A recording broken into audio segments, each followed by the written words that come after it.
Learn how to use Intertwine in Illustrator to create overlapping patterns. Do you want to give your design a perception of depth and dimension? Use Intertwine in Illustrator to overlap objects in dynamic new ways. You can intertwine different shapes, text, and 2D and 3D objects and edit them.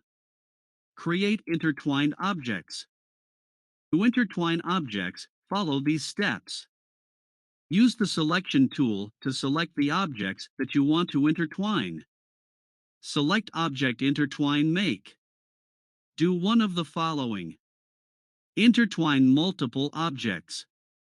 Do the following to intertwine more than two overlapping objects.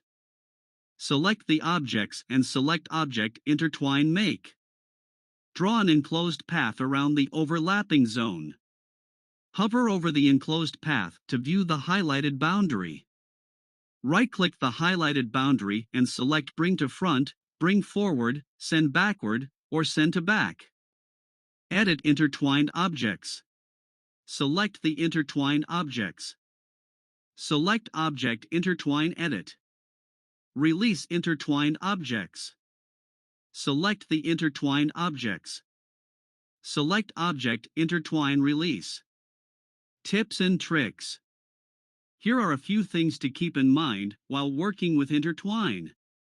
Objects are grouped in the Layers panel. You can drag other layers into grouped objects. You can also access Edit and Release options in the Properties panel or the control bar.